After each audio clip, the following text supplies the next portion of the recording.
میرے خاندان کو میرے اس اقدام سے سخت صدمہ ہوا۔ والد نے تو یہاں تک کہہ دیا کہ اسلام تمہیں ہم سے دور کر دے گا۔ اس کے باوجود انہیں اور خاندان کے دیگر افراد کو امید تھی کہ میرا اسلام کا دور عارضی ثابت ہوگا اور میں عیسائیت کی طرف واپس لوٹ آؤں گی، مگر ایسے نہ ہونا تھا، نہ ہوا۔ میں نے اچھی طرح جانچ پرکھ کر طویل مطالعے کے بعد اسلام قبول کیا تھا۔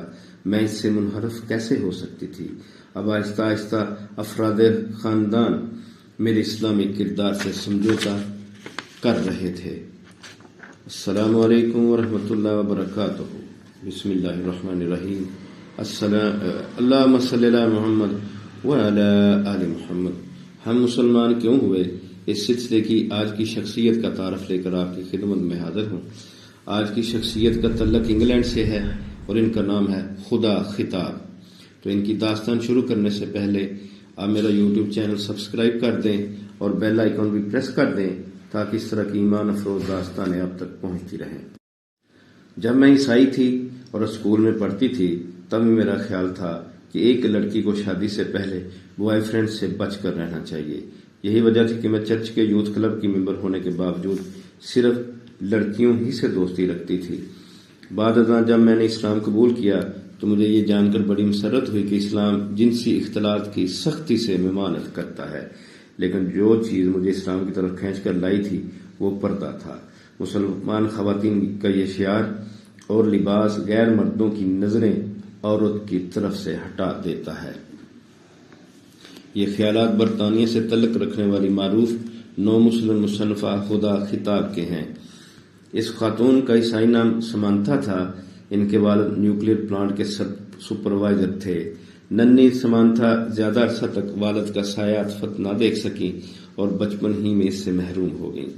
اس کے بعد ان کی تعلیم بلیک پول میں ہوئی۔ وہ اپنی تعلیم کے آخری مرحلے میں یونیورسٹی میں تھیں کہ اللہ تعالیٰ نے ان کے لیے راہ ہدایت کھول دی اور وہ مسلمان ہو گئیں۔ اس کے بعد شام سے تعلق رکھنے والے ایک نوجوان ناصر سے ان کی شادی ہوگی۔ اب وہ پارٹ ٹائم جاب بھی کرتی ہیں اور برطانوی سوسائٹی میں اشاعت اسلام کے لیے تصنیف و تالیف کا کام بھی کرتی ہیں۔ ایک ملاقات میں خدا خطاب نے بتایا میرا تعلق ایک ایسے خاندان سے تھا جو اگرچہ زیادہ مذہبی نہ تھا، تاہم میں اور میرا بھائی اتوار کو گرجا ضرور جایا کرتے تھے۔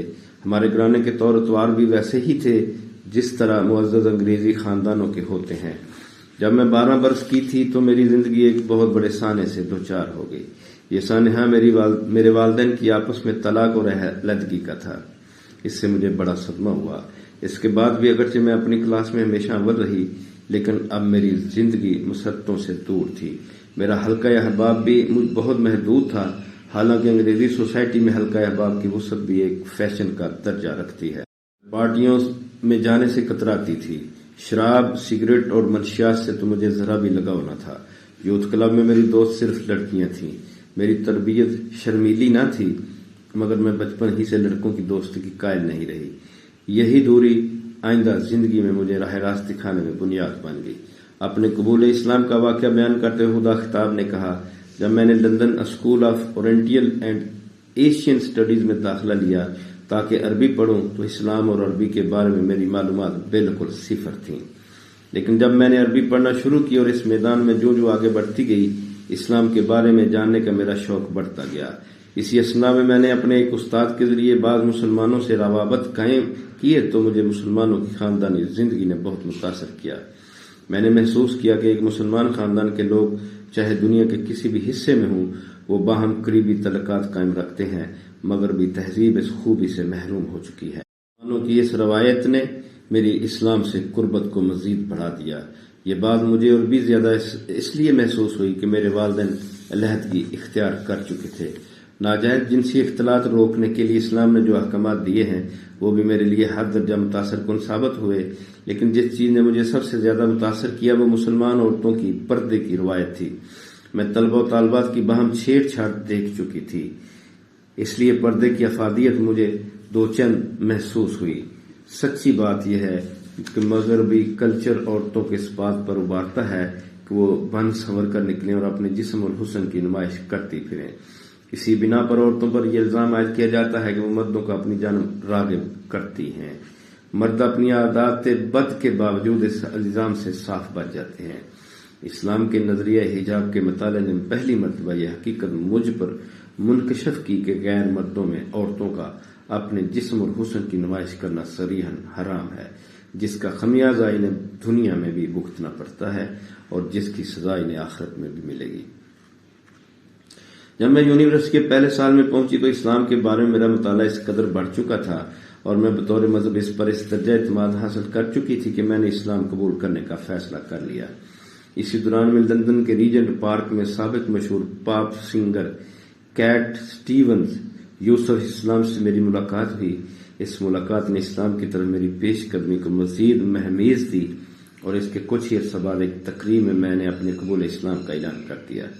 اس تقریب میں جو بہت سی مسلمان خواتین موجود تھیں، ان میں میری ایک امریکی نو مسلم سہیلی بھی موجود تھی۔ اس واقعے نے میری زندگی میں اضطراب ختم کر کے اتھاہ سکون پیدا کر دیا۔ کچھ روز بعد میں مسلمان عورتوں کے ہاسٹل میں منتقل ہو گئی، جہاں میں نے تفصیل سے سیکھا کہ مسلمان عورت کو کس طرح زندگی بسر کرنی چاہیے۔ یہی میں نے اپنا نام نساء سے خدا خطاب میں تبدیل کر لیا۔ البتہ میرا خاندان ابھی تک مجھے صاحب کا نام سے ہی پکارتا ہے۔ خدا خطاب اپنے قبول اسلام کے رد عمل کے ضمن میں بتاتی ہیں، میرے خاندان کو میرے اس اقدام سے سخت صدمہ ہوا۔ والد نے تو یہاں تک کہہ دیا کہ اسلام تمہیں ہم سے دور کر دے گا۔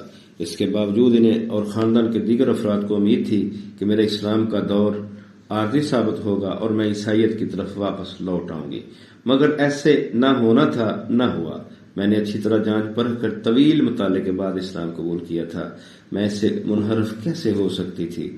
اب آہستہ آہستہ افراد خاندان میرے اسلامی کردار سے سمجھوتا کر رہے ہیں۔ میری سہیلیوں کا رد عمل بھی کچھ ایسا ہی ہے۔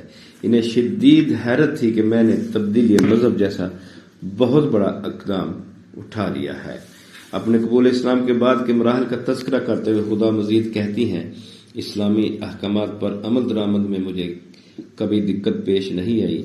5 وقت کی نماز ادا کرنا میرے لیے کبھی مسئلہ نہیں رہا۔ پردہ اختیار کرنے میں تھوڑی مشکل ضرور پیش آئی، تاہم 6 ماہ تک میں اس کی عادی ہو چکی تھی۔ اس دوران میں نے لباس بھی ایسا بنا لیا جیسا اسلام کا تقاضا ہے۔ خدا خطاب کی شادی یونیورسٹی کی تعلیم کے دوران ہی ہو گئی تھی۔ وہ بتاتی ہیں، میری خواہش تھی کہ میری شادی اسلامی طریقے پر ہو اور شوہر ایسا باعمل مسلمان ہو جو آئندہ زندگی میں شوہر کے ساتھ ساتھ دوست بھی ثابت ہو۔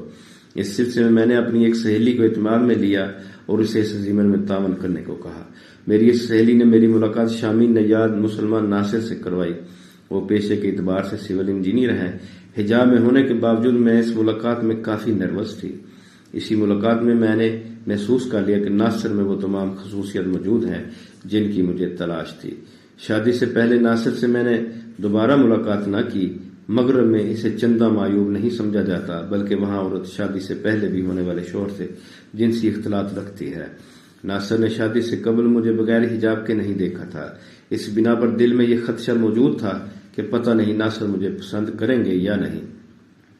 اللہ کا شکر ہے کہ شادی کے بعد دونوں ایک دوسرے کو کی پسند ٹھہرے اور باہم دوست بن گئے۔ میں نے اپنے شوہر کو تقاضا اسلام کے مطابق اول روز سے اپنے سے برتر درجہ دیا ہے۔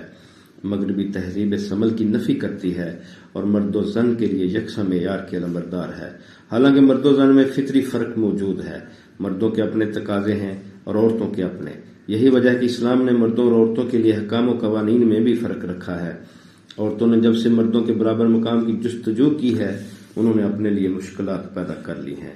وہ زندگی کی آسانیوں سے محروم ہو گئی ہیں۔ خدا خطاب اپنی گفتگو مکمل کرتے ہوئے کہتی ہیں، مغربی تہذیب کا یہ فسوں اور غلط معیارات آخر کار ٹوٹیں گے۔ برطانیہ، امریکہ، جرمنی، فرانس اور دیگر ممالک میں جس رفتار سے اسلام کی پیش قدمی جاری ہے وہ نہایت حوصلہ افزا ہے۔ صرف برطانیہ میں پچھلے چند سالوں میں 20,000 افراد مسلمان ہو چکے ہیں۔ ان نو مسلموں میں خواتین کی تعداد زیادہ ہے۔ صرف گلاسگو شہر میں ہر مہینے ایک خاتون مسلمان ہو رہی ہے۔ مجھے یقین ہے کہ ایک روز آئے گا جب برطانیہ کی اکثریتی آبادی اسلام کے دامن رحمت میں پناہ لے چکی ہوگی، انشاءاللہ۔ الحمدللہ آج کی شخصیت کا تعارف بھی مکمل ہوا۔ انشاءاللہ پھر کسی دوسری شخصیت کا تعارف لے کر آپ کی خدمت میں حاضر ہوں گا۔ تب تک کے لیے اجازت۔ اللہ حافظ۔ اللہ آپ کا حامی و ناصر ہو۔